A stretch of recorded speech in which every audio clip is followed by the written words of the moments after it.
축구 보는 느낌이었습니다. 이게 국회야 이런 느낌으로 이제 봤습니다. 뭐 놀고 있는 분이다라고 대답을 했거든요. 놀고 뭐 수사도 받고 뭐 그런 분이 아닐까 싶은데 이제 놀고 있네요. 민주당이 요새 하는 일들이 좀 이해가 안 되는 게 국민의힘이 민주투사가 될 것 같습니다. 통과되더라도 굉장히 큰 역풍을 맞을 수밖에 왜 넣냐고 없어요. 물어보니까 이런 행위가 가능하다는 것 자체가 부정선거 음모론에 불을 지피는 거기 때문에 이건 엄벌에 처해야 되는 일 맞죠? 네.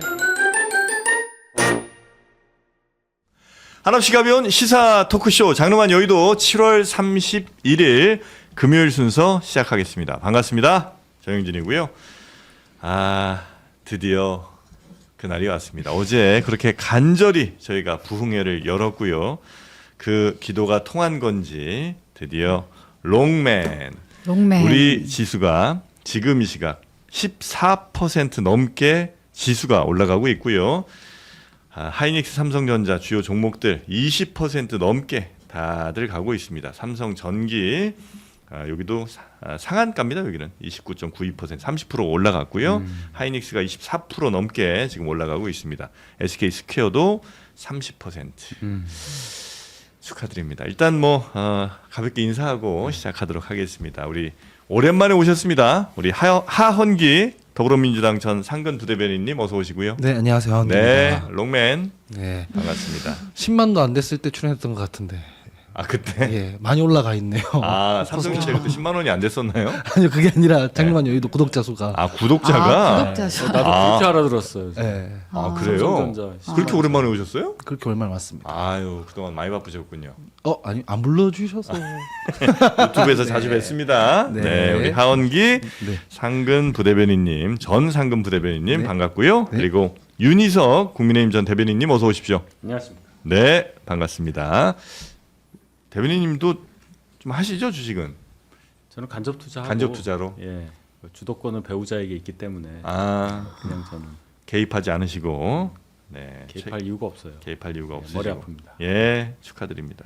김민하 평론가님도 오셨고요. 안녕하십니까. 네, 반갑습니다. 소액하시죠?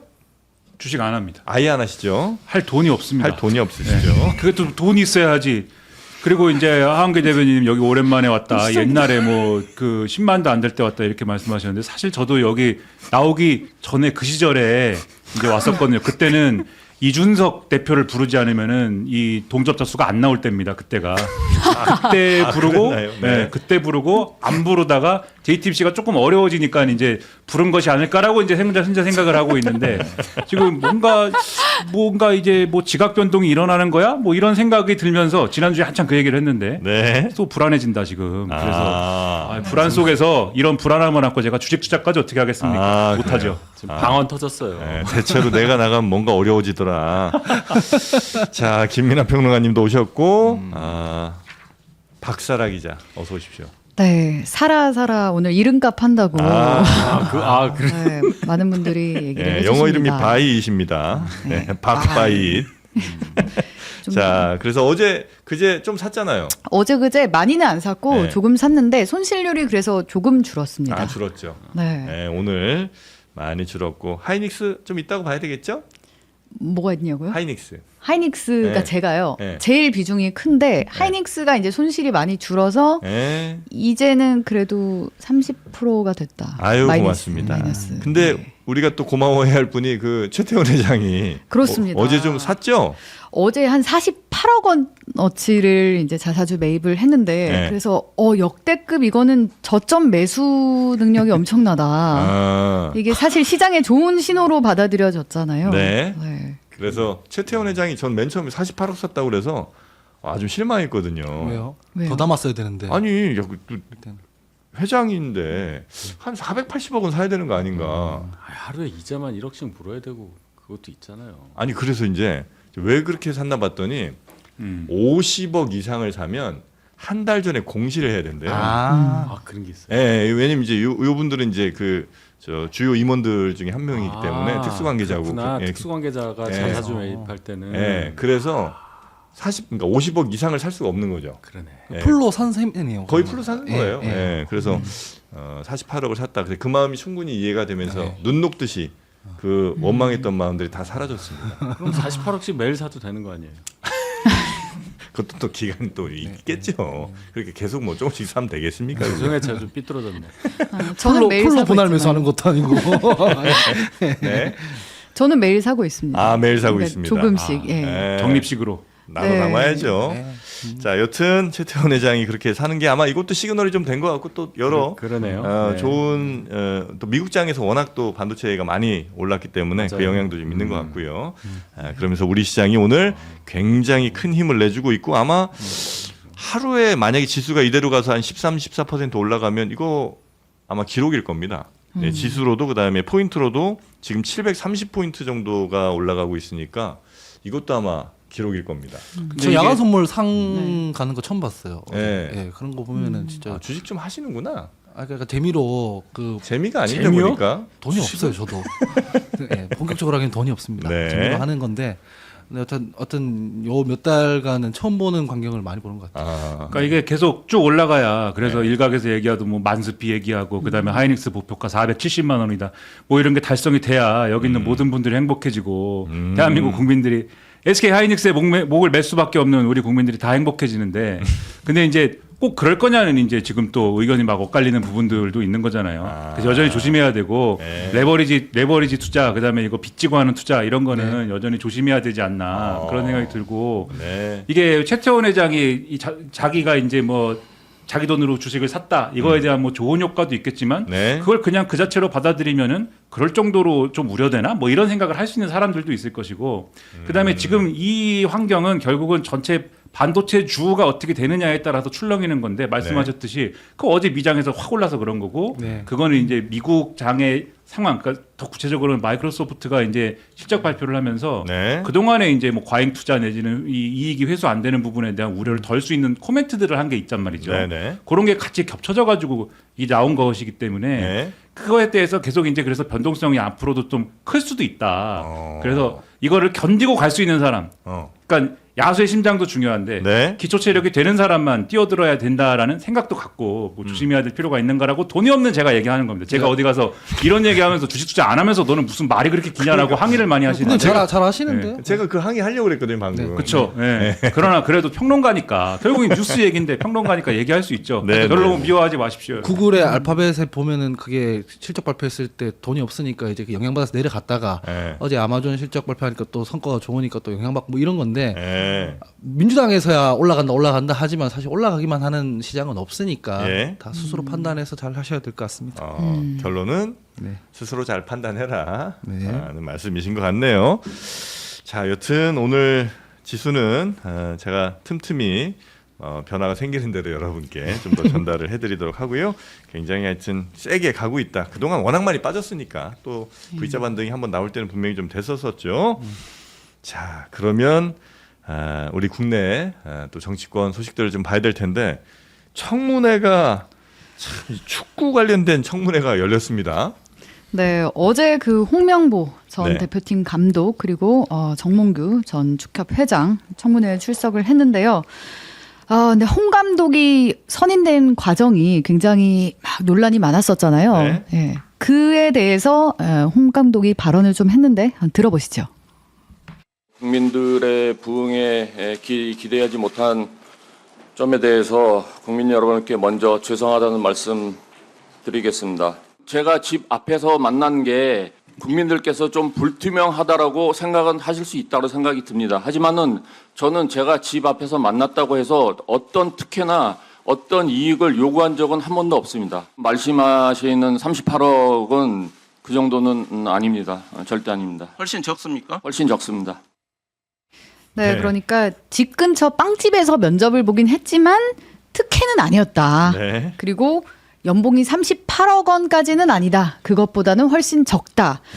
예, 이렇게 뭐 특별히 새로 나온 거는 없어 보입니다. 네. 아니 근데 원래 이런 청문회 하는 거는 그러니까 우리가 그냥 저는 이제 축구를 잘 모릅니다만 뭐 이른바 고대 카르텔이니 이 구조적인 문제를 좀 묻자고 청문회 한 거 아니에요?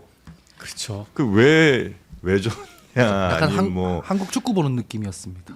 그래도 답답했어요. 이게 팀이야 이게 아니고 이게 국회야 이런 느낌으로 이제 봤습니다. 그래요. 예. 심지어 뭐 왜 졌냐 뭐 이런 질문도 나왔다면서요. 네, 그렇습니다. 그 네. 최민희 의원이 네. 이제 왜 김진규 코치에게 뭐 왜 졌느냐 막 이렇게 물어보는 장면도 있었고 또 김석희 국민의힘 의원이 또 이재명 대통령을 갑자기 또 끌고 와서 이재명 축구에? 네 그렇습니다. 그런 장면들도 있었는데 그래? 그것도 있어요? 한번 한번 볼까요? 보고 들어갈까요? 네. 전직 감독이 무능해서 그렇다. 그것이 내 편 때문에 내 편을 인사해서 그렇다. 적절했는지 의문입니다. 이재명 대통령께서 내 편 인사가 많습니다. 누구는 영부인하고 통하고 있다. 이런 얘기들이 손흥민 선수, 이재성 선수가 남아공전에 조기 출전 못한 것이 패인이다. 이거 틀렸어요? 조금 틀렸다고 생각합니다. 근데 왜 졌어요, 그럼? 왜 그렇게 졸전을 벌이고 왜 졌어요? 축구 팬들이 틀렸다. 왜 졌다고 생각하세요? 왜 이겼냐 졌냐를 여기서 말씀 저런 태도 때문에 우리나라 축구가 그 좋은 선수들 데리고 이 모양인 겁니다. 어떻게 봐야 할까요? 뭐라고 말씀을 드리기가. 최민희 의원은 여기 와서도 활약하시더니 저기서도 뭐 완전 완탑입니다. 근데 뭐 어쨌든 최민희 의원께서는 이제 의제 설정권이 뉴스공장에 있다고 생각하시다 보니까 뉴스공장에서 잘 안 다뤄지는 이제 문제에 대해서는 네. 질의를 좀 대충하는 경향이 있는 거 아닌가 이렇게 선회를 좀 해드리고 싶습니다. 그 선회가 아닌 것 같은데요. 뭐 본인 말을 그대로 그냥 예. 네. 그러니까 이게 뉴스 뉴스 하는 왔을 거니까. 때처럼 네. 사진 찍고 이 정도 하면 그렇습니다. 그러니까 되지 저게 않을까. 좀 이 축구나 이런 거 가지고 국회에서 저런 뭐 청문회든 뭐든 하면 네. 결과가 좋았던 적이 한 번도 없습니다. 축구든 야구든 뭐가 됐든 간에. 그래요. 그래서 저를 결국 하면은 사실 국회의원들이 축구에 대해서 잘 알지도 않는 것 같고 그리고 명확하게 뭘 준비해 와서 내가 이거를 꼭 주장해야겠다, 밝혀내야겠다, 뭐 관철해야겠다 이런 생각은 별로 없는 것 같아요. 없고 사람들이 관심이 많으니까 그리고 축구 팬들이 많은데 축구 팬들이 분노하고 있으니까 여기서 내가 한번 골을 한번 넣어봐야 되겠다. 이 생각을 다 하고서는 하는 거 아닙니까? 그러니까 사실 질문 내용이 아까도 말씀하셨듯이 한국 축구에 무슨 구조적 문제가 있는지 이 구조적 문제를 어떻게 개선할 것인지 뭐 축구협회가 문제라는 건지 등등등 또는 뭐 일본의 경우는 이렇게 하던데 우리도 이렇게 할 수 있도록 뭐 예산을 편성해야 되는 거 아니요? 뭐 이런 걸 얘기해야 되는데 그런 것보다는 지금 골 넣고 있는 거거든요. 최민희 의원은 아마 저렇게 얘기하면서 약간 이제 의식을 했을 법한 게 자신을 찍고 있는 그 핸드폰 카메라나 이런 걸 의식을 했겠지. 쇼츠로 만들어 놓고 뭐 이렇게 해서 호통을 딱 치고 이제 이런 게 들어가야 되는 건데 근데 그런 것들이 저렇게 그런 거를 목표로 했다 하더라도 네. 저렇게 준비 없이 하면 그게 과연 되겠는가. 그래서 이런 청문회는 앞으로 안 했으면 좋겠습니다. 아니 근데 제가 뭐 구조적으로 한번 추정을 해보면 원래 그 국회의원 보좌진 10명이 질의서를 저런 식으로 쓰진 않아요. 저도 보좌진 생활 해봤지만 보좌진들이 이런 이런 식으로는 안 써요. 이런 식으로 쓰면은 깨지기 그렇겠지. 때문에 그리고 심지어는 그냥 AI에 넣고 돌려도 저보다 나은 질의서가 나오거든요. 근데 이제 그런 어떤 인력과 자원들이 전부 다 선거에 집중돼 있다 보니까 하루 때우려고 했던 거 아닌가 싶을 정도로 지금 그냥 아니, 땜질식 네. 청문회였다. 보좌진들이 왜 졌냐고 질의해 보시고 거기서 답을 잘 못하면 축구 팬들이 틀렸냐고 한번 따져 보시고 이렇게 이제 적어지진 않았을 예, 거라는 그렇죠. 거죠. 그래서 그분들이 질의서를 쓰는데 집중했다기보다는 아마 그 인력들이 다 지금 선거 뛰고 있을 테니까 국회의원으로서의 이제 본연의 책무는 좀 소홀히 하게 된 거 아닌가. 네. 근데 어제 그 모두가 궁금해하던 부분에 대한 질문도 나오기는 했었습니다. 어떤 그 거죠? 손흥민 선수를 왜 남아공전에서 선발 출전하지 않았는가 많이들 궁금해하셨는데 네. 이걸 두고 좀 홍명보 감독이랑 불화설 때문에 그런 것 아니냐 이런 질문도 있었거든요. 네. 뭐 인터뷰 보이콧 하지 마라. 음. 홍명보 감독이 지시를 했는데 그걸 응하지 않아서 근데 홍명보 감독이 그건 아니고 전술적인 판단이었다 이렇게 대답을 하긴 했습니다. 뭐 개인적으로 뭐 서로 사이가 안 좋거나 이런 건 전혀 아니다라는. 그런 건 근데 아니었다. 당연히 그렇게 답을 하겠지. 사이가 안 좋아서 사실은 그랬어요라고. 손흥민한테 삐졌거든요. 이렇게 얘기는 못 할 거 아니에요. 쪽은 뭐 감독 재량일 수 있으니까. 그렇죠. 우리가 뭐 홍명보, 손흥민 두 사람의 개인적 관계를 알고 싶은 게 아니라 네. 왜 팀 운영이 그렇게 됐냐라는 걸 알고 싶은 거니까 질문을 그렇게 하면 안 되지 않겠어요? 네. 그런 생각 우리가 다 하는 거고. 그러니까 이것도 근거를 가지고 네. 압박해 들어가는 방식의 뭐 그런 게 있었으면은 사실 궁금한 걸 밝혀낼 수 있었겠죠. 뭐 예를 들면은 인터뷰권 뭐 그거에 대한 생각 차이 아니었습니까? 그거를 질문을 했는데 그건 이제 여러 가지 설과 해석에 근거한 거잖아요. 네. 그게 이제 뭐 그런 건데 그걸 질문했는데 당연히 그걸 질문하면 홍명보 감독 등등은 그런 적 없다라고 할 거 아닙니까? 그런 적 있다고 하겠습니까? 근데 거기서 이제 예를 들면은 뭐 우리가 뭐 준비해놨던 증인이 있다든지 뭐 녹취해놓은 게 있다든지 또는 뭐 여기에 뭐 문서가 있다든지 이런 걸 내놓고 압박하면은 그 당신 대답이 틀렸다 이렇게 할 텐데 그런 게 하나도 없이 그냥 물어보고 아니라니까 알겠습니다 할 수밖에 없는 거잖아요. 그럼 이런 청문회 왜 하냐는 거죠. 그죠? 아니라고 하면 그럼 팬들이 틀렸다는 얘기냐 이제 이런 얘기 할 수밖에 없는 거고. 자, 그런데 어제 진짜 좀 문제가 된 거는 엉뚱한 데서 하나 터졌더라고요. 핸드폰 사진이 찍혔는데. 그렇습니다. 예. 이 다들 핸드폰에 보안 필름을 그 얘기를 붙이셔야 우리가 하는데. 3년 전부터 계속 했는데 네, 굳이 안 붙이시고. 그렇습니다. 이 국민의힘 윤용근 의원이 예. 정몽규 그 회장과 주고받은 문자 메시지가 포착이 됐습니다. 내용이 뭐예요? 네, 읽어드리면요. 네. 회장님, 국민의힘 윤용근 의원입니다. 어제 정 선배에게 연락을 받았습니다. 네. 더 잘 배려해드렸어야 하는데 송구합니다. 송구합니다. 송구합니다라고 보냈습니다. 두렵다니, 두렵다. 깍듯하시다 진짜. 배려를 못해서 두렵다니. 네. 자, 그리고 답장도 왔죠? 네, 답장은 뭐 신경 써서 주셔서 감사합니다. 이런 자리 말고 다른 자리에서 인사드리겠습니다. 이렇게 답장을 했는데 이게 네. 사실 문체위원은 이제 축협회장을 질타하고 네. 추궁해야 하는 위치에 있는데 송구하다라는 표현이 일단 좀 문제가 됐고요. 예. 이 정선배라는 중간에 연결해준 사람이 누구냐. 정 선배가 누구예요? 그래서 정몽규 그 회장에게 물었더니 뭐 그냥 뭐 놀고 있는 분이다라고 대답을 했거든요. 놀고 있는 분이요. 네. 놀고 뭐 수사도 받고 뭐 그런 분이 아닐까 싶은데. 진짜 놀고 있네요. 그래서 그 나중에 노종면 의원이 질의를 한번 했습니다. 혹시 정진석 전 청와대 비서실장이 아니냐라고 질의를 했습니다. 네. 왜냐하면은 일단 같은 고려대이고요. 또 놀고 있는 분이라고 표현을 해도 될까요? 뭐 아무튼 하여튼 그렇게 얘기를 했으니까. 예. 질의를 하니까 예? 정몽규 회장이 프라이버시다. 밝힐 수 없다라고 했습니다. 아니면 보통 아니라고 얘기하지 않나? 아니면 아니라고 얘기하죠. 그죠? 예. 뭐 근데 좀 곤란할 때 노코멘트 이렇게 하는 거니까. 예. 근데 뭐 어쨌든 입증이 안 되는 문제라서. 그런데 어제 뭐 하는 것 중에 16강 갔으면 뭐 충분히 안 열렸을 것 같다 이런 얘기가 저는 더 귀에 거슬렸는데 왜 귀에 거슬렸냐면 예. 맞는 말 같아서요.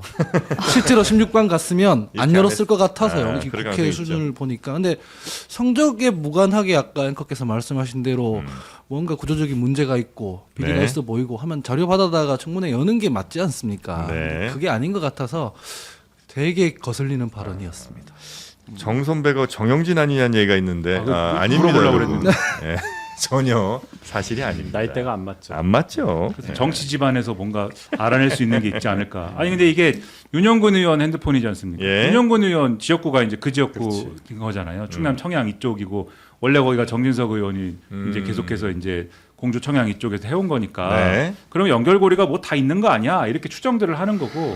그러면은 결과적으로 이 목표가 실현되지는 않은 것 같지만 정몽규 회장이 여기 가야 되니까 회장님 가셔야 되니까는 밑에 사람들이 뭐 움직인다든지 해서 이 로비를 하고 그 로비를 통해서 이제 좀 때리는 것까지는 좋은데 살살 때려주세요 뭐 이렇게 한 거 아니냐 이 의심을 할 수밖에 없는 거지 않습니까? 네. 근데 이것도 이제 사실 고질적인 문제인데 이런 거 말도 안 되니까 이런 거를 청문회를 해야죠. 그래서 정진석, 정몽규 청문회를 하자. 네. 자, 그러나 하여튼 청문회, 축구 청문회는 이렇게 맹탕으로 또 실망을 안긴 채 끝난 게 아닌가 하는 생각이 좀 그래도 듭니다. 그거 보셨어요? 홍명보 감독은 굉장히 긴장한 건 맞아요. 처음에 발언할 때 기대에 부응하도록 이 말을 부응에 기대하도록 이렇게 발음을 했어요. 제가 몇 번을 돌려봤거든요. 굉장히 긴장을 했다. 나름대로 부응에 기대하도록. 그런 자리가 굉장히 어색할 테니까. 그렇죠. 네. 표정은 뭐 원래 그런 표정이니까 그렇다 치더라도 아마 예. 조금만 날카롭게 질문을 했으면 뭐 좀 나왔을 수도 있었는데. 그렇죠. 예를 들어 빵집에서 한 거를 자기는 특혜받은 적 없다는 식으로 돌려버렸잖아요. 거기서 더 들어갔어야지. 진짜 빵집에서 하는 게 정상이냐. 당신과 아는 빵집에서 문을 열어줬다는 얘기도 이임생 전 기술이사가인데 이게 뭐 하자는 거지. 이렇게 막 들어갔으면 그 심리 상태에서 뭐가 나왔을 것 같아요. 사실은 이러면서. 외국인 후보들은 왜 PT하고 당신만 빵집에서 하냐 그렇지. 이런다든가. 그렇게 막 들어갔어야지. 이거 우리 정말 저 한국 박문성 축구처럼 해설위원 여기 나온 것만 봤어도 질문을 몇 개씩은 할 수 있을 것 같은데 뭡니까 왜 졌냐니 이게 이걸 진짜 누가 썼네. 한국 축구처럼 환멸과 조롱만 남은 청문회라고 볼 수 있겠습니다. 이제 쇼츠는 또 많이 생산이 된 것 같습니다. 목표 달성 그쪽으로는 한 것 같긴 하고요. 부흥에 기대해 보겠습니다. 네. 자, 그리고 다음 뉴스로 한번 넘어가 보죠. 네, 그렇습니다. 검찰의 보안 수사권 폐지를 골자로 하는 형사소송법 개정안 어제 본회의에 상정이 됐죠. 그래서 국민의힘이 이 법안 처리 강행에 반대하면서 어제부터 필리버스터를 진행 중인데 오늘 오후 4시쯤 필리버스터가 종료가 되거든요. 그래서 이 종료 이후에 바로 개정안을 처리할 방침입니다. 네. 이게 왜 그래요? 아니, 본인이 한숨을 쉬고 그래요. 이러시면 안 되죠. 아닙니다. 나오죠. 저는 그 어떤 뭐 저의 개인적 의견 갖고 있지 않고 네. 그런데 이제 이게 첫 번째로 이게 논란이 되는 게 네. 이 개정안에 공소기각 사유가 추가가 됐잖아요. 네. 그 위법한 수사 네. 일 경우에는 공소기각을 할 수 있다. 뭐 이런 등등등. 그래서 야권에서는 이재명 대통령 공소기각을 위한 것 아니냐 이런 반발이 거센데 한번 본회의 장면 어제 본회의 장면 보고 가실까요? 네. 국민을 보호하기 위한 헌법적인 안전장치입니다. 특정인을 위한 졸속 개정이라는 악의적 프레임에 기한 정치적 공세는 결코 사실이 아님을 다시 한번 말씀드립니다. 이재명 한 사람만 살릴 수 있다면 뭐 정권을 내주든 대한민국을 거덜내든 전혀 관심이 없어 보입니다. 판사로 하여금 이재명 공소기각 판결하라고 말도 안 되는 조항을 하나. 네. 하여튼 뭐 나머지 조항들은 우리가 다 대체로 많이 좀 다뤘거나 알고 있거나 이런 내용들이죠. 뭐 검사의 그 보안 수사권 폐지한다든지 이런 것들은 쭉 얘기가 나왔었는데 그 공소기각을 하는 사유를 이제 추가한 게 그게 이제 이번에 좀 이슈가 된 거 아니겠습니까? 네. 왜 도대체 예? 첫 번째가 중대한 위법 수사 그리고 소추재량권 현저히 일탈입니다. 그래서 그렇게 기각을 할 수 있는 이유를 이걸 도대체 왜 넣었는가 여기에 대해서 당연히 의심의 눈으로 쳐다볼 수밖에 없는 부분도 좀 있는 것 그렇죠. 같고요. 국민의힘에서는 특히. 있는 게 아니고 네. 굳이 그걸 넣었다는 얘기는 우린 한 사람으로 또 향할 수밖에 없잖아요. 네. 이재명 대통령 재판 관련해서 그러니까 사유를 이제 더 추가를 하면 이재명 대통령 재판이 없어질 가능성이 더 높아질 수 있다는 전제를 할 수밖에 없습니다. 왜 지금 이때 이걸 넣느냐? 넣는 규정도 왜 이렇게 범위가 넓으냐 개념이. 그래서 법무부 차관이 한 얘기가 있잖아요.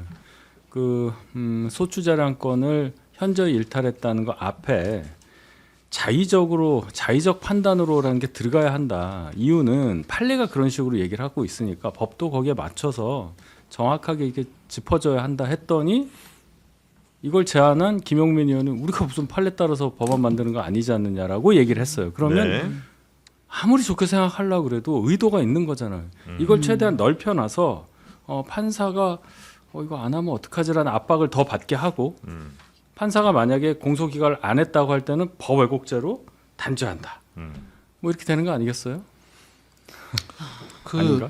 중대한 위법 수사가 있거나 소추재량권을 벗어나서 기소를 하면 지금도 공소기각이 되죠. 네. 하나만한 얘기들을 이렇게 넣어놓은 그러면 의도가 있을 텐데 예.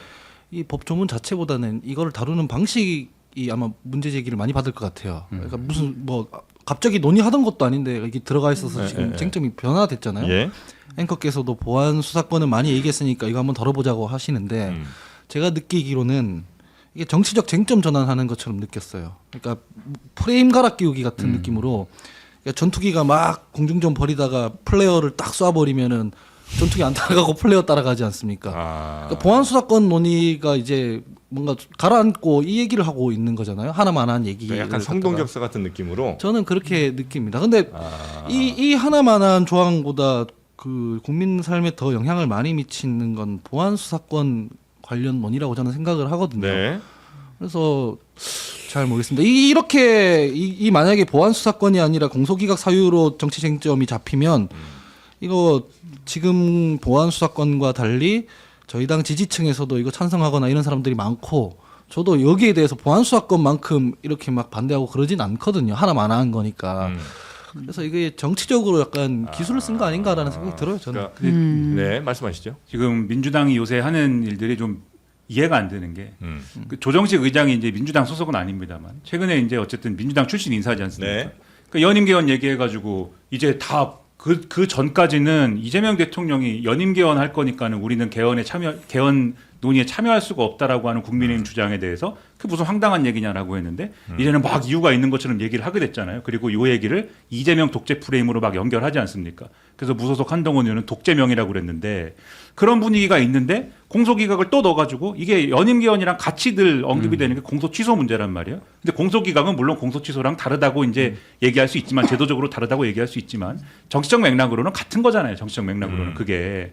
그러니까 이 빌미를 계속 주는 거예요. 이해 못할 일들을 계속 하는데 그럼 저는 이게 어떤 실제로 뭐 공소기각의 의도를 가지고 이재명 대통령에 대한 재판을 실제로 이제 무력화시키기 위해서 한 것이냐? 저는 뭐 그렇지는 않다고 봐요. 왜냐하면 이 과정을 짚어보면 대단히 황당한 건데 이 애초에 요거는 형사소송법 개정안을 민주당 TF안이 있고 그다음에 이제 뭐 김용민 박은정안이 있고 하나 더 있고 뭐 차기군 아닙니까? 요 세 개를 가지고 논의하다가 뭐 이걸 병합하고 이런 과정이 있었던 거잖아요.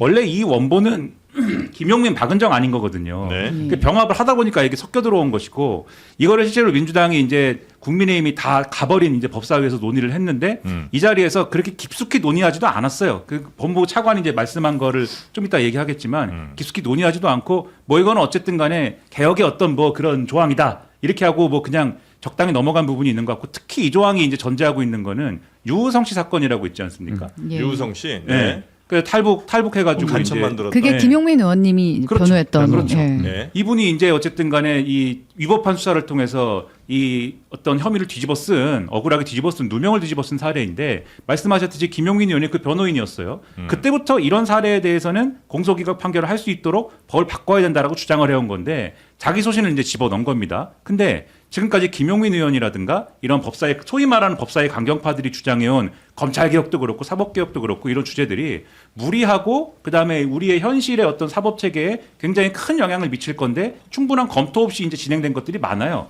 그리고 비슷한 맥락이고 그게 넘어오면서 법무부 차관이 당연히 여기에 대해서는 그거는 무리가 있다라고 하겠죠. 근데 이 사람들 세계관에서는 법무부가 무슨 얘기를 한다. 다 검찰이 하는 얘기입니다. 법무부 장관이든 차관이든 누구든 간에 그것은 기득권의 어떤 반발이에요. 그래서 안 듣는 겁니다. 네. 그냥 안 듣고 있는 상황에서 특히 지금 전당대회 하는데 민주당 의원 중에 한 명이 정말이게 걱정돼가지고 이거는 너무하지 않아요? 뺄 수도 없는 거예요. 이건. 그래서 이게 넘어온 거거든요. 그러니까는 의도는 아니지만 그러나 결과적으로 정치적 오해를 초래하는 건 맞는 정치적 행동이기 때문에 네. 저는 민주당이 대단히 무능하고 이상하다라고 생각을 합니다. 그러니까 조금 전에 하원기 대변인 말씀하신 약간 눈길 돌리기 같은 거 만약에 이제 그게 맞으려면 요 새로 슬쩍 집어넣은 이 조항이 정말 별로 문제가 안 되는 거여야 하는 거잖아요, 그죠? 그렇게 별로 알고 보니 별로 문제가 안 되어야 된다. 네, 그럼 이제 이게 눈길 돌렸는데 그게 이제 성공한 거죠. 근데 저는 그 공소 취소 특검이라고 번역되던 조작기소 특검 관련해서는 예. 반대하던 입장이었어요. 예. 심지어 뭐냐면은 검찰 수사가 문제가 있는 거를 보기 위해 특검을 한다. 예. 조작기소 특검을 한다. 일단 그 특검을 해보고 실제로 문제가 있으면 공소 취소는 그 다음 단계로 가야 되는 거지. 과거에 그 특별법은 조작기소 특별법 안에 공소 취소도 같이 태워놨단 말이에요. 그래서 이거는 반대하는 입장이었는데 그런 제 입장에서 봤을 때도 이 조문 자체를 봤을 때는 그냥 원래 하던 대로 하는 거를 법조문화했다고 저는 생각을 하거든요. 뭐 위법한 수사했을 경우에는 당연히 공소기각 되는 건데 굳이 이걸 왜 넣었냔 말이죠. 그것도 두 번 뭐 세 번 이렇게 회의해서 충분히 수기도 안 된 상태에서 그러니까 형사소송법을 처리하는 과정에서 사실 저희 당 지지층에서도 이거는 우려와 반대의 목소리가 많이 있는 상황인데 쟁점이 여기로 옮겨가면 이게 보안 수사권 폐지 유무보다는 훨씬 더 지지하는 분들이 많이 늘어날 거라고 저는 생각해요. 이 부분에 오해하기 대해서는. 너무 좋은 조항은 아니에요. 그렇죠. 하필이면. 그러니까 이게 지금 말씀하시는 게 이 조항 왜 넣냐 이렇게 이제 네. 의심을 갖는데 다 그렇게 의심을 가질 수가 있는데 공격받기도 너무 좋은 조항이고. 그렇죠. 근데 이제 현행의 이제 사법부의 판결의 내용이나 보면 이런 걸 보면은 네. 유우성 씨 사건처럼 이 수사가 위법해서 공소기각하는 사례는 극히 드물다라는 게 이 김용민 의원 등이 가진 이제 인식이에요. 예. 있긴 있는데 극히 드물다. 일반적으로 공소기각 판결이 나려면 그거는 절차적인 무슨 문제가 있어야지 공소기각 판결을 하지 판사들이 이 검사들의 수사 내용을 문제 삼아서 공소기각 판결을 잘 안 한다. 그래서 이런 판결을 더 많이 할 수 있도록 법을 개정해서 근거를 마련해 줘야 된다. 뭐 이 주장을 하고 있는 건데 네. 근데 이거는 말씀하셨듯이 뭐 보안 사건 논의에서 뭐 이쪽으로 넘어간다는 효과 정도가 아니고 그런 효과 정도가 아니고 국민의힘이 딱 원하는 그러한 구도로 만들어주는 거죠. 이재명 대통령이 자기 사건 저 무력화하기 위해서 자기 사건 퇴임 후 안전을 도모하기 위해서 지금 사법부도 장악하고 검찰도 장악한 다음에 자기 마음대로 할 것이다. 이 구도를 스스로 민주당이 지금 만들어준 셈이고 심지어 이 얘기를 요즘에 민주당 내부에서도 합니다. 이 자리에서 별로 이제 얘기하고 싶지 않지만 너무 많이 얘기해가지고 유시민 전 보건복지부 장관 이런 분들이 한 얘기를 다 그렇게 해석하는 거잖아요 지금. 근데 이제 이런 얘기들이 계속 나오면은 이 민주당 내에 지금 정청래 전 대표를 지지하는 일부 지지층이 뭐라고 막 하고 다닐 것이냐. 네. 유시민이 옳았다. 이 얘기를 계속 할 거거든요. 근데 그런 거리를 스스로 뭐하러 만들어주냐면 오히려 이게 그래서 앵커님이나- 대통령을 공격하기 위해서 넣은 거 아니냐는 얘기까지 일부러 해서 지금 관점이 약간 다른데 네. 앵커님이나 김민하 평론가가 말씀하시는 거는 이제 야당에게 왜 그런 빌미를 줬냐라는 네, 거고 네. 제 얘기는 제가 그 조작기소 특검법 그러니까 공소취소 특검 관련해서 반대할 때랑 네. 보안 수사 폐지하는 걸 반대할 때랑 어느 게 더 부담스럽냐면 공소취소 특검 반대할 때 더 욕을 많이 먹어요. 그러니까 뭐냐면 야당의 빌미 뭐 이런 문제가 아니라 보안 수사 폐지 유무로 가면 저희 당 내에서도 반대가 많기 때문에 정치적 부담이 더 크단 말이에요. 그러니까 제가 말한 플레어라는 거는 국민의힘을 얘기한 게 아니라 저희 당 지지층이라도 일단 엄대엄으로 만들어야 이걸 가지고 정치적 부담을 줄일 수 있는 거 아니냐. 그렇기 때문에 이걸 설치한 거 아니냐라고 저는 의심을 한다는 거죠. 당에서는 하여튼 여기에 대해서는 이견이 거의 없는 거죠? 그건 모르죠. 이제 막 됐으니까. 공개적으로 아직 표명된 거는 없는데요. 네. 오늘 본회의 전에 의원총회가 또 있는데 혹시 여기서 나올지는 모르겠습니다. 그러니까 네. 절차상의 이견이 있는 거랑 내용적 이견이 있는 거랑 이런 것들이 아직 다 충분히 노정된 네네. 상태는 아니라고 생각합니다. 내용에도 너무 이상한 게요. 자 봐요. 중대한 위법 수사로 공소 제기 때잖아요. 네. 지금 검사에게는 이제 수사권이 아예 없어요. 앞으로는 그러니까 기왕에 과거에 있었던 걸 가지고 좀 하겠다는 얘기를 이렇게 안 들리니까 그럼 누구 재판이냐라고 딱 생각이 들고 소추재량권 현저 일탈해서 공소 제기 때라는 건데 자 그럼 소추는 검사가 할 수 있으니까 공소 제기를 할 수 있으니까 거기서 재량권의 일탈 남용이 있을 수 있지 않냐는 얘기인데 수사권도 없고 사실 확인 정도만 하는 단계에서 뭘 재량권을 일탈할 여지가 있겠느냐. 그럼 이것도 다 결국 또 과거에 검사가 수사하고 기소하고 할 수 있었던 때에 한정해서 이걸 하겠다는 얘기밖에 안 되잖아요. 앞으로 억울한 피해자를 위한 게 아니고 그래서 앞으로가 아니라 과거를 어차피 검사가 수사를 하는 것도 아닌데. 이제는 못 하잖아요. 네. 근데 이걸 넣었다는 게 너무 이상하지 않아요? 네. 그러니까 이게 딜레마적인 게 만약에 정말 민주당 사람들이 공소 취소나 기각을 원해 가지고 이제 이걸 추진했다. 네. 근데 연임 개헌도 그렇고 공소 취소나 뭐 기각이나 다 마찬가지인데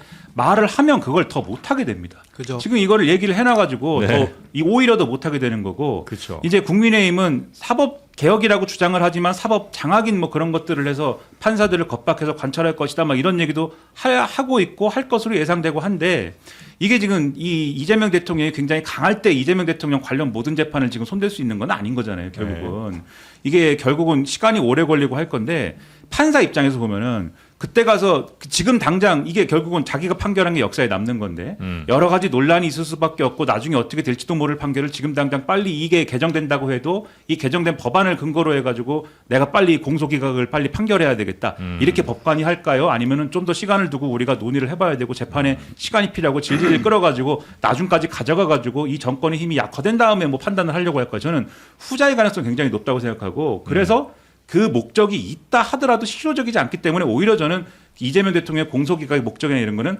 없다는 쪽으로 저는 생각을 하는 거예요. 네. 그래서 저는 이게 정치적 빌미만 줬지 그런 목표를 가지는 것도 저는 이제 문제지만 그러한 목표가 있다고 하더라도 달성도 안 될 일인 것이고 그리고 아까 하원기 대변인이 말씀하신 이제 뭐 그 당내 지지를 좀 많이 받는 쪽으로 이제 틀었다라는 것에 대해서도 아까 유시민 전 장관 말씀드렸지만 지금 당내 구도도 그렇지 않게 되는 과정이 아니냐라는 말씀을 네. 또 드리는 겁니다. 그래서 자, 김용민 의원이 네. 이 부분에 대해서 또 입장을 오늘 냈군요. 오늘 아침에 네. SBS 라디오에서 밝혔네요. 그래서 이재명 대통령 형사 재판에 이 공소기각 사유가 적용될 수 있냐 이렇게 질문이 나오니까 이론적으로는 적용될 수 있는데 이 조항이 없어도 적용이 된다.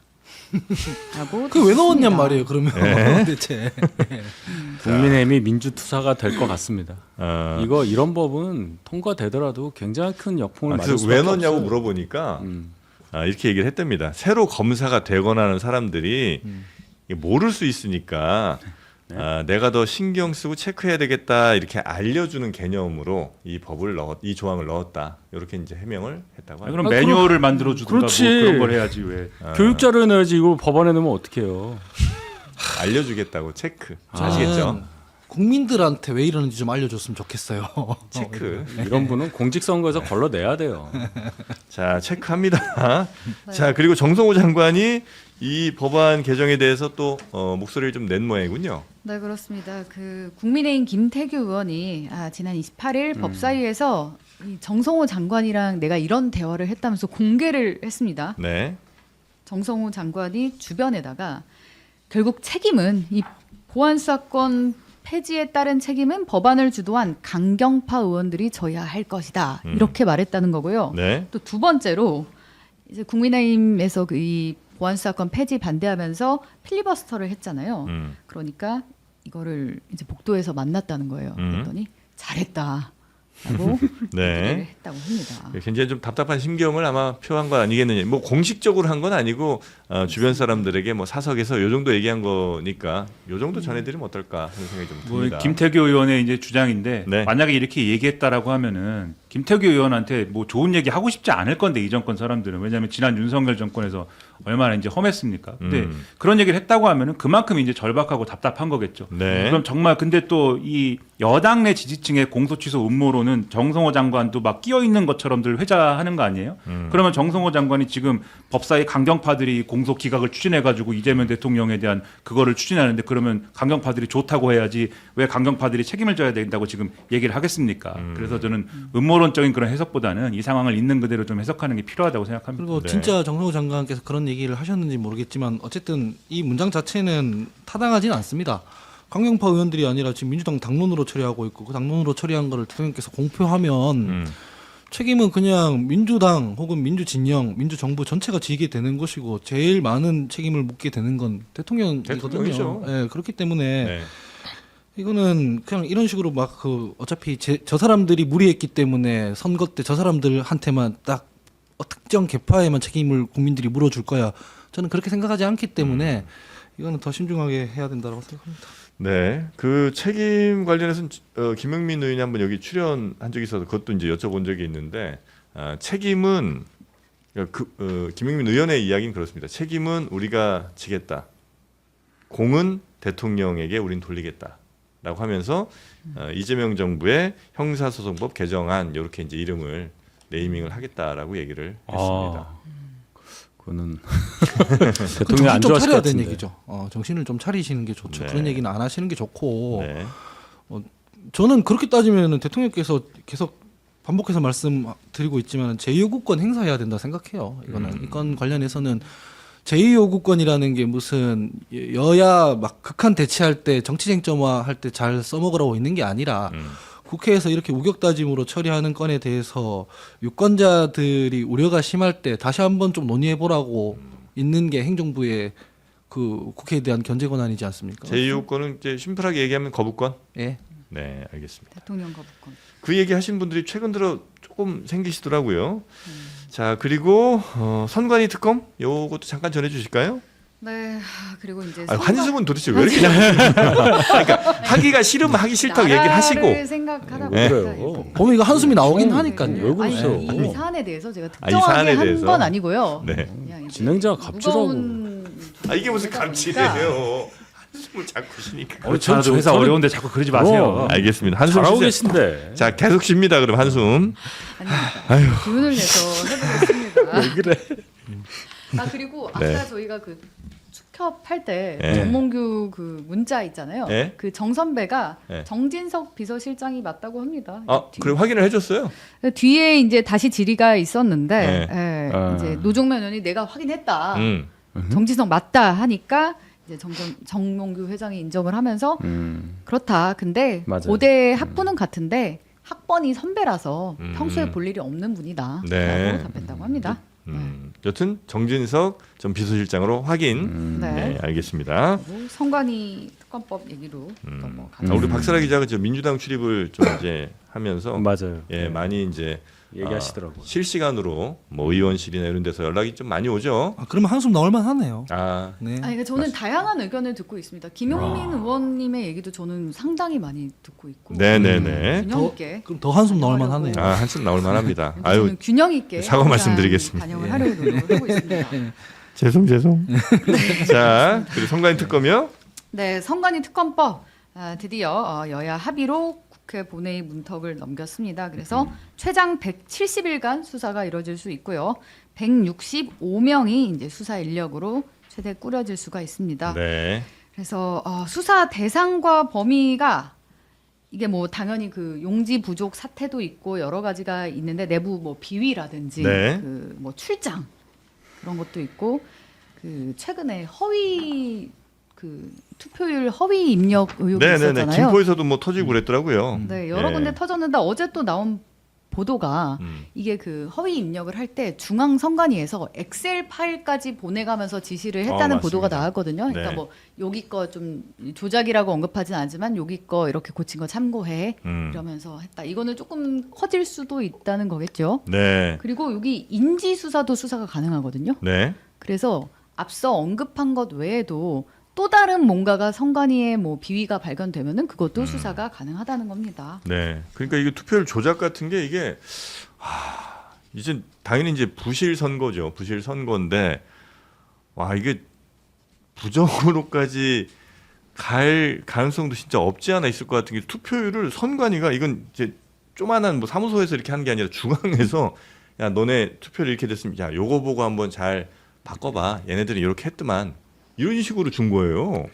그 중요한 건 이제 개표 결과를 바꿀 수 있었느냐 이제 거기에 그래서 당락이 바뀌거나 표 차이가 바뀌거나 뭐 이 얘기인데 그건 제가 계속 주장하지만 불가능하다고 생각합니다. 현장에서 표를 네. 보고 물리적으로 여러 명이 확인한 상태에서 공지 그 칠판을 적어요.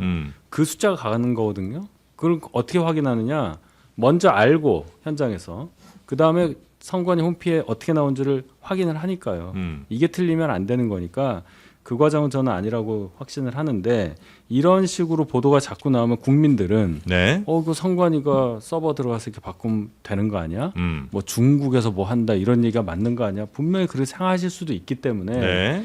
너무너무 우려스러운 사태가 벌어졌다 이렇게 봅니다. 입력도 막 엉망으로 막 하더만요. 그러니까 보니까. 네. 선거의 결과를 바꿀 목적을 가지고 이제 수치를 조작했을 경우 그건 이제 부정선거인데 아까 대변인 말씀하시는 거는 이거는 선거의 결과를 바꿀 목적을 가진 상태가 아니라 그렇죠. 오기입한 것을 다시 한번 바로잡는 과정에서 엉망진창으로 수치를 바꾸고 이랬던 네. 거기 때문에 부실 선거인데 네. 어쨌든 이런 행위가 가능하다는 것 자체가 부정선거 음모론에 불을 지피는 거기 때문에 그렇죠. 이거는 엄벌에 처해야 되는 일이 맞죠. 네. 그러니까는 두 분이 이제 대변인 전직 대변인들이시기 때문에 정치인들 아니겠습니까? 네. 저는 정치인 아니고 그래서 정치인들의 역할이 굉장히 중요하다.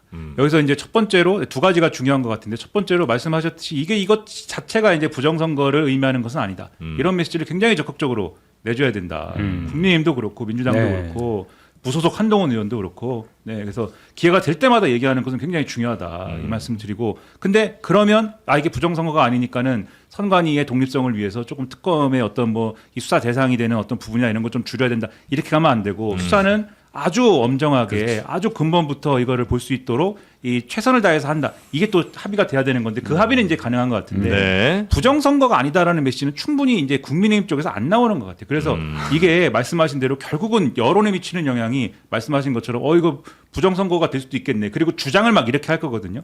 그게 결과를 고치지 않았어도 투표율을 공지하는 거 고칠 수 있었다면 네. 유권자들이 그 투표율 보고서는 이제 심리적 영향받아서 투표하러 가고 말고 결정할 수도 있었을 텐데 그것도 부정선거 아니야? 막 이럴 건데 그러면 이제 이런 부분에 있어서는 이제 실제적으로 이거는 법적 쟁점도 될 수 있기 때문에 네. 이런 것과 관련된 이제 논의나 이제 논리도 잘 만들어서 국민들을 설득하고 안심시켜야 되는 그러한 이제 의무가 정치인들에게는 있다라고 생각을 합니다. 네. 네. 그래서 8월 18일에 모두가 궁금해하는 247만 표 그 송파구 재검표도 이뤄질 예정이고요. 이게 이 장동혁 대표가 어제 저녁에 그 올림픽 공원을 또 찾았어요. 네. 그래서 시민들에게 직접 우리가 이제 특검 처리했다. 그래서 시민들과 한 약속을 지켰다. 이렇게 말했습니다. 네. 그래서 뭐 올림픽공원 찾아서 그 시민들한테 내가 드디어 특검 통과시켰다. 그렇죠. 이제 이런 이야기들 약속을 지켰다. 이런 얘기를 하면서 거기에 모인 시민들하고 굉장히 으쌰으쌰를 했다는 뭐 이런 얘기가 있습니다. 예. 자, 그리고 민주당 전당대 얘기로 넘어가도 되겠죠? 그럼요. 네. 넘어가 보겠습니다. 네, 민주당 전당대회 지금 한창 과열되고 있는데 이제 내일부터 충청권에서 순회 경선 결과를 발표를 합니다. 그래서 관건은 역시 어느 후보가 과반을 얻어서 대세로는 형성할 것인가 이게 지금 매우 중요한데 투표율이 지금 권리당원 대상으로 진행된 온라인 투표가 그 전에 먼저 진행이 됐는데 네. 투표율이 30%가 나왔다고 해요. 이거는 이제 지난 전대보다는 좀 오른 건데. 아, 그래요? 네. 어떻게 보시는지. 네. 투표율이 이렇게 좀 더 올라갔다는 거는 혹시 유불리를 누구에게 더 좀 무게를 주실 수 있을지 우리 민주당에서 어떻게 보십니까? 투표율 많이 올라가면 김민석 후보가 유리해요. 이게 그래요? 예, 보통 그렇게 보죠. 충청이라도 충청이라도요. 이게 뭐냐면 이런 건데 이게 지금 일단 좀 제 비평은 편향이 좀 끼어 있습니다. 네. 감안하고 들어주시면 될 것 같은데 지금 저희 당 전당대회가 너무 난장판이고 뭐 일단 거의 그 사생결단 형식으로 가고 있지 않습니까? 근데 이렇게 전당대회가 전개되면 좀 연성 지지층이나 활성화되지 않는 당원들은 이입을 안 하려고 해요. 그래서 네. 보통 뭐 정치 뉴스도 꺼버리고 혹시 이 방송도 아마 동접자가 떨어지지 않았나 맞아. 추정을 하는데 떨어졌어요. 예, 각 당에서 그렇게 싸우고 있으면 안 보는 사람들이 생기거든요. 그러니까 제가 말하는 건 강성 지지층이 아니라 활성화된 지지층이라고 해서 이렇게 방송 다니면서 채팅 치고 뭐 커뮤니티에 글 쓰고 막 투표 독려하고 이런 분들만 여기 이입해요. 그러면은 활성화된 지지층을 가장 많이 갖고 있는 후보가 유리하게 되는 것이고 네. 그거는 정청래 후보가 유리합니다. 뉴스공장이라든가 매불쇼라든가 이런 데가 제일 구독자가 많고 활성 지지층이 많으니까 네. 단 게시판. 반면에 김민석 후보 같은 경우에는 좀 전선을 넓게 쳐야 되거든요. 그러니까 뭐 이재명 정부를 흔들고 있는 세력대, 뭐 이재명 정부를 뒷받침할 뭐 세력 이렇게 나눠져 있으면 정청래 후보의 좀 호의적인 사람이라도 정청래 후보 찍으면은 이 정부와 당정 관계가 엉망이 되겠네 이러면서 김민석 후보한테 표를 주게 되는 유인이 생기기 때문에 네. 투표율을 높여서 활성 지지층보다 더 많은 당원들이 참여하게 해야 김민석 후보가 유리한 거라 네. 투표율이 높아질수록 김민석 후보가 유리하다. 그래서 김민석 후보가 계속 뭐 100% 다 투표합시다 뭐 이런 얘기를 좀 많이 했던 것 같긴 그래서 하고요. 그런 동료를 하는 거죠. 네. 자, 그리고 여론조사 한번 여론조사 한번 살펴볼까요? 네, 간단하게 말씀을 네. 드리면 그 MBS 조사 보시면요. 그러니까 전체 응답자에서는 정청래 후보가 21%, 김민석 후보가 19% 나왔습니다. 전체에선 네. 네. 반면에 민주당 지지자 사이에서는 네. 김민석 후보가 34%, 정청래 후보가 29%입니다. 그러니까 민심은 정청래, 당심은 김민석 이런 구도가 어느 정도 조사에서는 나온다는 거예요. 네. 이것도 조금 더 적극적으로 해석하시는 분들은 국내임 지지하신 분들이 정청래로 역선택을 한 거 아니냐라고 생각하시는 분들도 계신 것 같습니다. 역선택은 아니죠. 역선택은 아닌가요? 우리가 김민석 후보를 선택하면 순선택이고 그건 아니잖아요. 근데 김민석 네. 후보 측에서 보면 역선택이라고 보겠지만 네. 전혀 그는 단어가 좀 그냥 정청래 후보를 좋아하는 건가요? 근데 그게 보통 네. 국민의힘에서는 정청래 후보가 당 대표를 되는 걸 원할 것이다라고 그러니까 정청래 해석을 하는데 싫은데 네. 기술적으로 정청래를 선택했다. 네, 그런 차원의 실제로 역선택이라면 그런 분위기가 있는 건가요? 그럴 수도 있다고 보는데 그렇다고 네. 해서 투표권도 없는데 무슨 영향이 있겠어요.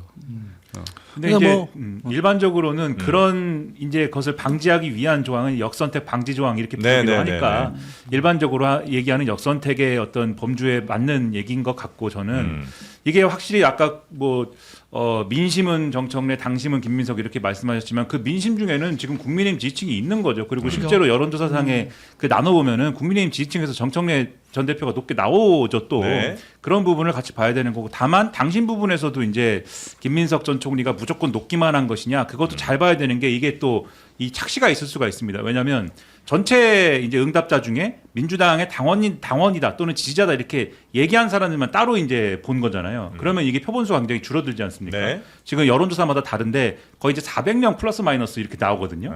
그러면은 이제 400명이다라고 하면 오차 범위가 플러스 마이너스 한 5% 포인트까지 돼요.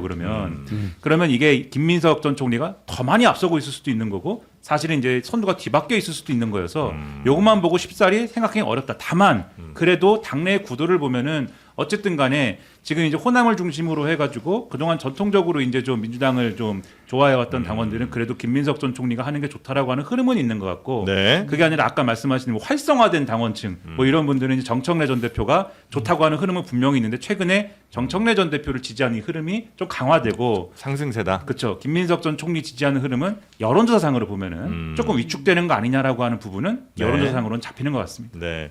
또 여론조사가 이제 한 개만 있는 건 아니고 여러 여론조사들이 있다 보니까 대체로 비슷하게 경향성 같은 건 좀 나타나는 것 같더라고요. 네. 정청래 후보가 생각보다 안 떨어지고 어떻게 보면 협공을 당하는 상태에서 구도 설정을 구도에 맞는 전략을 쓴 게 아니냐. 그러니까 두 사람이 나를 나 혼자만 그 어떻게 보면 이제 피해자로 만들어서 이렇게 뭐 공격한다 이런 이미지를 초반에 많이 줬고 또 토론회를 보니까 굉장히 잘 막더라고요. 그 얘기는 김민석 후보, 뭐 성유 후보는 잘하셨다고 보긴 하는데 네. 김민석 후보가 조금 더 세밀하게 치고 들어가지 못한 게 좀 눈에 띄었어요. 뭐 십자가 밟기 얘기하면 거기서 더 들어갔어야 되잖아요. 네. 그럼 누가 십자가가 누구냐? 뭐냐 뭐 이런 식으로 하면서 성역이냐? 그 내용에 대해서 막 들어갔어야 되는데 안 하시더라고. 그래서 아 이분이 지금 많이 이기고 있다고 생각하는 건가? 뭐 그런 생각까지 전 들더라고요. 그렇게 쉽게 보면 안 안 될 된다. 것이다는 얘기를 박지원 의원도 비슷한 했죠. 얘기를 박지원 네. 의원이 했습니다. 그래서 이 정청래 쉽게 보면 안 된다. 박찬대처럼 될 수 있다라고 했거든요. 그러니까 박찬대 그 의원이 지금 시장이죠.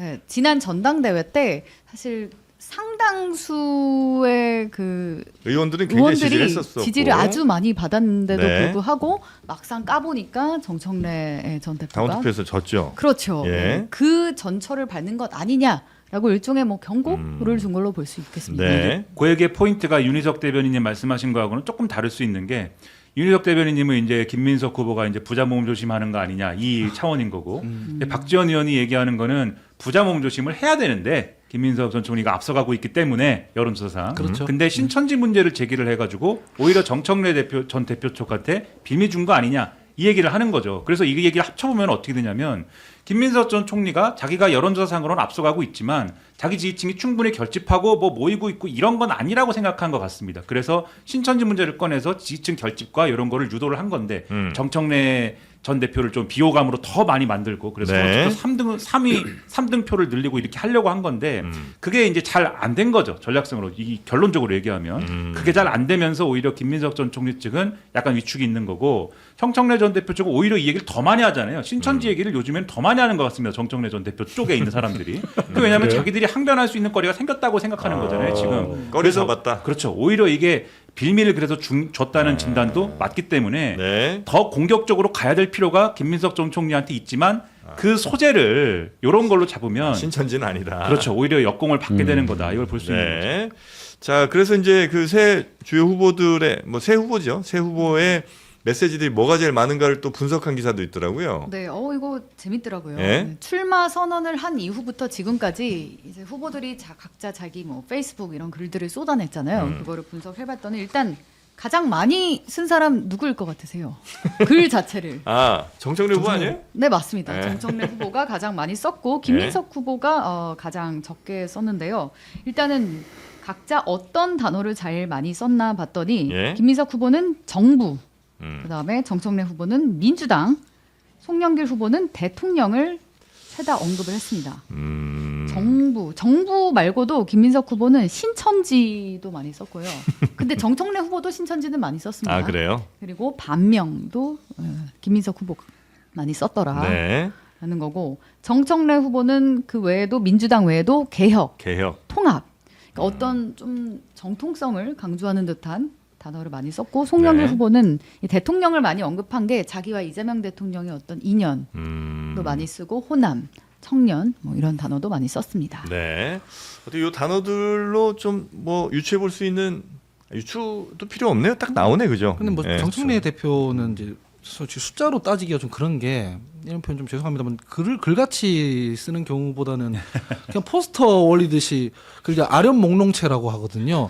무슨 말인지 모르겠는 그 한두 줄 그 레토릭 아련 올려놓고 목롱체요. 무슨 죄요? 아련 목롱체라고 아련 그러니까 아련? 아련 주장을 놓고 그다음에 그 근거를 놓고 이렇게 네. 글을 소위 직조해야 되는데 아. 김연아 평론가님처럼 네. 근데 정청래 대표는 그냥 생각 흐시가 흐름대로 하나 던져놓고 이렇게 하는 거잖아요. 네. 하나 한 줄 두 줄 이렇게 하는 거잖아요. 알콩달콩해. 네, 그러면은 네. 이 숫자 자체가 크게 의미가 없는 거 아닌가라는 아. 생각이 듭니다. 아, 키워드 단어들만 그냥 이렇게 쭉 던져놓는 요런 거를 네. 분석하기 상당히 쉽지는 좀 네, 않을 것 글을 같다. 그같이 안 쓴다는 얘기죠. 정청래 후보님 죄송합니다. 그냥 제 생각입니다. 그러니까 이게 네. 정량 평가적으로 이제 그런 네. 거고 근데 정성 평가적으로 지금 말씀하신 부분인데 네. 김민석 전 총리가 올리는 글이나 메시지를 보면은 그래도 어쨌든 간에 논리가 갖춰져 있어요. 어느 정도. 네. 이게 이런 의미구나. 뭐 신천지 관련해서도 무슨 논리가 뭐 이게 근거가 부실하긴 했지만은 무슨 논리가 있는 거지 않습니까? 근데 정청래 전 대표가 발언을 하거나 글을 올릴 때 보면은 그런 논리 구조가 잘 없어요. 네. 아까 토론에 말씀하셨는데 유시민 전 장관이 한 얘기에 대해서 왜 비판 안 하느냐라고 한 거에 대해서 십자가 밟기 시키지 마라라고 얘기를 했는데 사실은 저는 그 얘기를 보고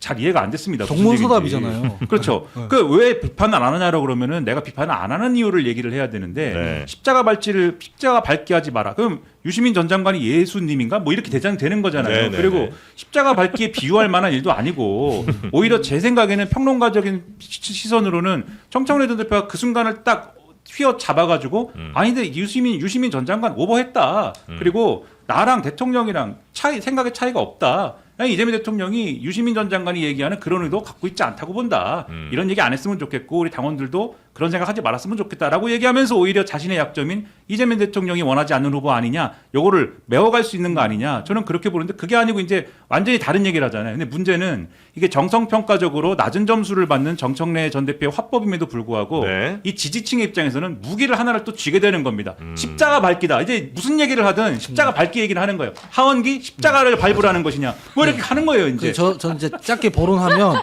유시민 작가의 그 정부에 대한 비평, 전망에 대해서 어떻게 생각하느냐 모르는 거잖아요. 그 견해에 대해서.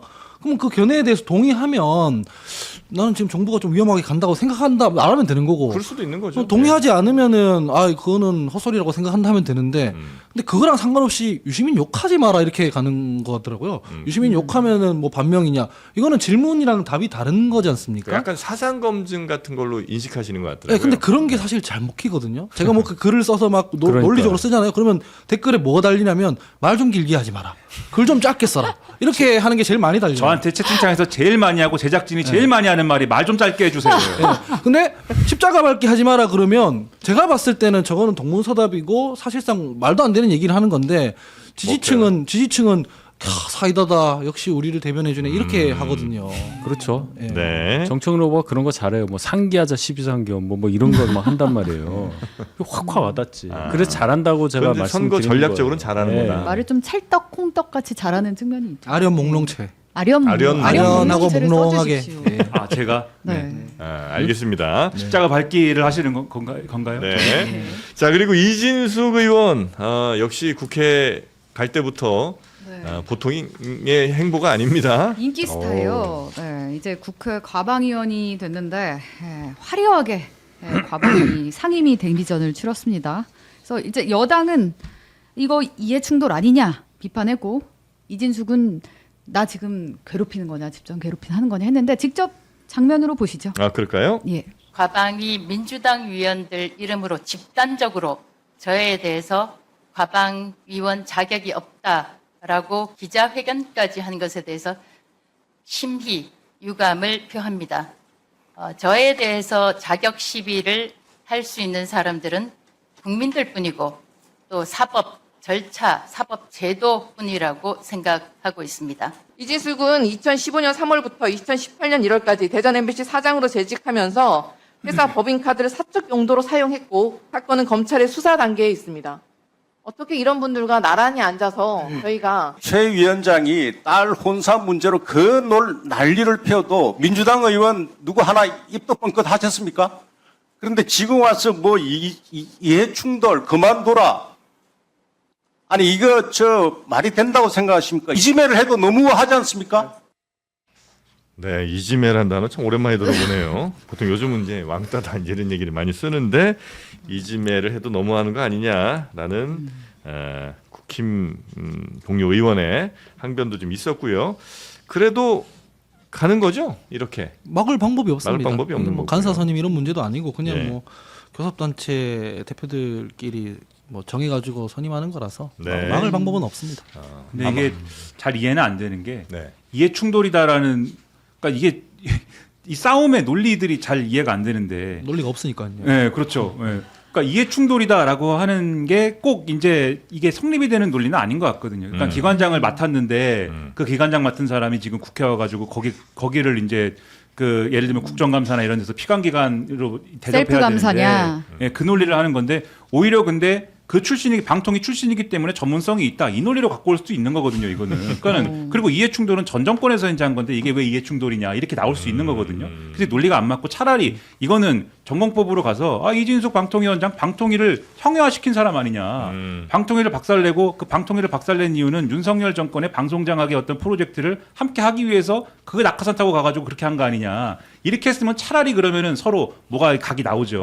근데 이렇게 아무 논리나 던졌는데 국민의힘도 아무 논리나 받아서 한 거잖아요. 갑자기 거기다 대고 이재명 대통령은 이해 충돌 없는 거 이래버리니까 저는 이런 회의를 하는 의미가 뭐냐에 대해서 또 깊은 의문을 갖고 있습니다. 네. 방통위 파행은 민주당이 위원 선임을 안 해줘서 그런 거 아니에요. 그래서 5명 해야 되는데 2명이서 하다가 2명 한 게 이게 맞냐 하는 것에서 브레이크가 걸린 거고 그럼 뭐 최민희 의원 얘기까지 가야 되니까 너무 길어서 안 하겠습니다. 최민희 의원도 과거 임명을 방통위 안 하니까 대통령이 그렇죠. 네. 거기서부터 이제 시작된 얘기죠. 그렇게 임명을 안 하는 게 옳으냐 그러냐 이 논쟁을 또 해야 돼요. 그러면 저는 너무 이진숙 길어. 의원이나 최민희 의원님이나 국회의원 자격 없다고 생각하고 가방에 자격이 없다 생각하는데 이런 센 발언을. 근데 없다 생각하는데 국민들이 뽑아놓은 걸 뭐 어떡하겠습니까? 네. 그 뭐 저 같은 사람이 뭐 논리적으로 이 사람은 과거에 저랬고 이랬고 해도 어쩔 수가 없는 문제잖아요. 네. 그래서 그냥 실제로 어떤 행위가 벌어졌을 때 그걸로 비판하는 게 합리적이라고 생각합니다. 예. 자, 그리고 자투리 뉴스 어떤 뉴스들이 있습니까? 네, 자투리 뉴스 먼저 그 김의겸 의원이 더불어민주당 의원이 한겨레 기자 출신이잖아요. 네. 이제 갑자기 고백을 했습니다. 내가 24년 전에 네. 제가 태어나기 전이죠. 4년 죄송합니다. 태어나기 전이에요? 야. 그런 거 한숨 한번 쉬시고 박사라 기자 오늘 무리하시네. 한숨 한번 쉬시고 태어나기 전 24년 전에 쓴 14년 전. 기사 이런 기사를 썼어요. 23세. 네, 김민석 의원이 노무현은 내가 죽여버리겠어라고 말했다라는 내용의 기사를 썼는데 이게 막 요즘에 좀 전당대회 과열되니까 유포되고 있나 봐요. 그래서 이게 아니다 사실은. 내가 24년 이때. 전 기사에 본인이 잘못 그렇게 썼는데 네. 사실이 아니다. 네, 그때도 이제 해명을 뭐 김민석한테 들었더니 아니었고 그 취재원한 취재원도 조금 뭐 말꼬리 흐르면서 제대로 설명을 못하더라. 네. 내가 잘못한 것 같다라고 24년이 지나서 정정을 네. 했습니다. 김의겸 의원이 사실 좀 보도나 아니면 국회에서의 발언 같은 게 사실이 아닌 걸로 드러나 좀 곤란을 겪었던 적이 좀 많이 있는 분이죠. 네, 그래서 24년 전에도 그랬었군요. 네. 우리 당에서 이렇게 기사 쓰면은 처벌하자고 막 법안 내고 막 그러고 있는데 가짜뉴스 처벌법. 그러고 내고 뭐 옛날에 언론중재법도 뭐 이거 뭐 징벌적 손해배상하고 이러자고 하고 있는 거거든요. 네. 이런 논의를 하는 국회의원들부터 조심해야 된다 생각해요. 네. 자, 이런 뉴스가 있었고요. 그리고 하나만 더 볼까요? 네, 그렇습니다. 이병한 작가이자 역사학자이자 미래학자 그래서 아주 활발한 활동을 이제 펼치시던 분이 좀 폭로들이 나왔어요. 저희 JTBC에서 네네네. 요즘 여기저기 많이 나오시던데? 네, 네. 아주 유명하신 분인데 이분이 또 청년의 꿈 뭐 이런 네. 거를 주로 맞아요. 강의를 하던 분인데 네. 프로젝트에 참여하게 해주겠다며 법인을 설립한 뒤 임금을 체불했다. 생활비를 빌려달라고 한 뒤 갚지 않았다. 그런 폭로가 있었고 그 과정에서 뭐 내가 뭐 유명 정치인 뭐 재계 이런 데 잘 안다. 이렇게 친분을 과시했다. 이런 인터뷰 어제 보도가 나왔습니다. 네, 저게 이제 JTBC 단독으로 나왔던데 보니까 저 작가라는 사람이 하여튼 뭐 국뽕 콘텐츠로 이제 많이 젊은이들을 좀 혹하게 한 거예요. 예, 그러면서 우리나라가 앞으로 뭐 유엔에 뭐 이런 얘기를 저도 몇 개 봤어요. 그러셨어요? 앞으로 뭐 노조는 없어진다 뭐 이런 얘기. 예, 그런 얘기 하면서 인기가 꽤 많았는데 알고 보니까 청년들한테 돈 빌려서 안 갚거나 아니면 줘야 될 임금을 안 주거나 뭐 이런 걸로 문제가 좀 많이 됐더라고요. 에휴. 본인이 죄송합니다. 한숨을 쉬시네. 네, 한숨을 쉬어서 죄송합니다. 자, 이런 뉴스까지 전해드렸고 이렇게 힘이 빠질 때는 우리카세 단짠 매콤 오돌뼈로 입맛을 확 한번 살려보시는 게 어떨까 싶습니다. 또 다 먹었어요. 이미 아이고. 아까 다 드시는 거예요? 아니, 시작도 하기 전부터 이렇게 원래 이 타이밍에 먹는 거 맞죠? 지금 아니, 오늘 먹는 좀 거죠. 늦게 나왔어. 아니, 두 분이 드시길래 네. 저는 아니요 원래 먹어요. 하는 중에 먹어. 먹어도 되나요? 아이 점심시간도 안 돼. 광고를 시작도 안 했는데 밥부터 무슨 전화하셔가지고. 말씀이세요? 아, 이건 아니죠. 오늘 좀 그거. 늦게 나왔잖아요. 그리고 네. 원래 45분부터 시동 거는 건데. 학교 때도 보면 2교시 끝나고 밥 먹는 애들이 있습니다. 제가 그랬습니다. 네, 축하드립니다. 자, 그래서 믿고 먹는 우리 우리카세 리뷰가 90% 이상 4점을 줬다고 하고요. 제육볶음처럼 보였는데 그게 아니라 이건 오돌뼈. 예. 국산 돼지고기 100% 갈비살, 삼겹살 부위만 사용해서 또 오돌뼈를 이렇게 잘 발라내고 이렇게 볶아서 뼈를 발라내면 안 돼요. 아니 뼈를 이렇게 잘 뼈를 넣어야지. 넣어서 오돌뼈와 함께. 근데 이제 오돌뼈라고 해서 또 너무 딱딱한 게 있으면은 그것도 이제 힘들거든요. 근데 전혀. 딱 적당한 수준으로 있는 것 같고 전혀. 네. 임플란트로도 쪼개집니다. 제가 하나 했거든요. 저는 뭐 이런 얘기를 하지? 이가 아프던데. 일단 전 주문했어요 지금. 근데 이게 전 늘 하니까. 너무 맛있어요. 제가 맵찔이거든요. 매운 거 잘 못 먹습니다. 근데 제가 느끼기에 좀 매워요. 그렇다면 제가 이 정도 맵다면 대한민국 사람들 입맛에는 가장 잘 맞는 정도의 맵입니다. 이게 맞습니다. 그 저번에 먹었던 그 쭈꾸미 있잖아요. 음흠. 탱글 쭈꾸미랑 그 양념이에요.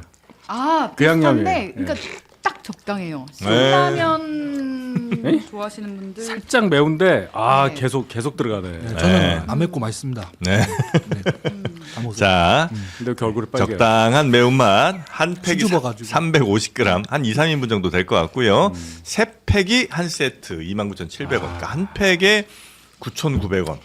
예, 만 원도 안 되는 돈에 2, 3인분에 요 오돌뼈 맛있는 살이 붙어 있는 요 고기를 드시는 거고요. 여기에다가 뭐 깻잎이라든지 뭐 양파 같은 거 또 잘 같이 볶아주시면 더 맛있게 드실 수가 있습니다. 캡사이신을 안 썼대요. 보통 이렇게 매운 거 하면 캡사이신 많이 쓰잖아요. 뭘로 매운 거죠? 그냥 고춧가루의 매운맛. 요걸로 따로 안 썼다는 얘기죠. 따로 안 쓰셨다는 거죠. 예. 실제로 그렇게 안 매워요. 네. 좀 매워. 그래요? 자, 주문했어요 저는 어쨌든. 네, 고물가 시대 우리 지갑 걱정을 해주시는 우리 우리카세에서 또 좋은 히트 상품 하나 냈습니다. 네이버에서 우리카세 검색하셔도 되고 070-4866-2789로 전화하셔도 되고 영상 아래 링크 따라 들어가셔도 되겠습니다. 자, 그러면 세 분은 여기서 보내드리고요. 이어지는 순서로 저희는 육군, 공군, 해군, 사관학교 지금 통합한다 어쩐다 얘기가 좀 있잖아요. 요거 관련해서 대토론회를 한번 또 갖도록 하겠습니다. 네. 혹시 찬성이세요? 사관학교 통합? 아니요. 반대. 네.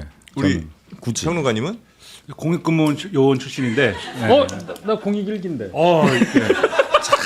논산훈련소 파이팅. 네. 큰 자랑들이시다. 서초구청. 그렇긴 하지만 지금 사관학교 통합은 전문가들이 부정적이어서 네. 저도 그러면은 부정적인 부정적은. 네. 네, 하은기? 찬성은 아닌데 어쩔 수 없다 생각해요. 어쩔 수 없다. 인구가 줄어서 병력 자원이 줄기 때문에 네. 이거 앞으로 이렇게 안 해놓으면은 각 학교마다 정원을 못 채우게 되는 상황이 벌어져서 시각이 네. 다르네. 지금부터 논의를 안 하면은 나중에 큰일 난다 이렇게 생각합니다. 저는 육군, 해군 합병 찬성, 공군은 남겨두죠. 네. 어쨌든 간에 제가 에어포스. 공군 출신. 네, 그렇습니다.